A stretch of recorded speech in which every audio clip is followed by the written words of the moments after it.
Each book of the Torah tells its own story, and as we reach the conclusion of Sefer Shemot, the book of Exodus this week, it's worth considering what is the trajectory of the story that this book tells. My teacher, Rabbi Abe Friedman, introduced me to the concept of bracketed reading.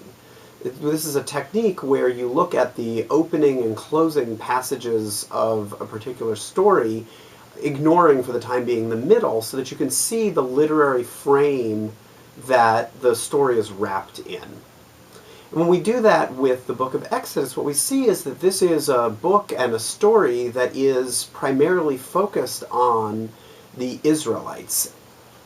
The opening verse says, "These are the names of the children of Israel who came to Egypt with Jacob, each coming with his household." And if we go all the way to the end of Vayakhel-Pekudei, the very last verse of Sefer Shemot says, "For over the tabernacle a cloud of the Lord rested by day, and fire would appear in it by night, in the view of all the house of Israel throughout their journeys." We begin with the children of Israel, we end with the house of Israel. It's a subtle shift in language, but one that I believe actually points us to a significant difference in meaning. In the opening verse, we hear of the children of Israel, and in fact, the following verses go on to list those 12 sons who were the children of Israel, of Jacob. In the final verse, on the other hand, we read about the house of Israel, this collective entity.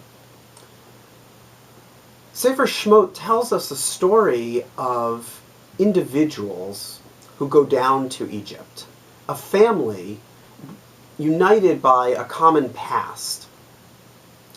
But the end of Exodus tells us of the house of Israel, not of a family, but of a nation bound together by a shared destiny.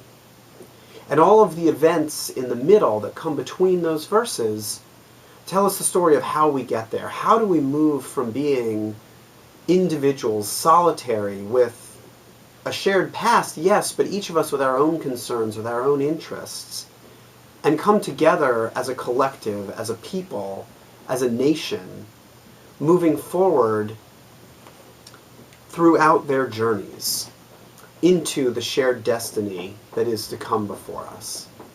Shabbat Shalom.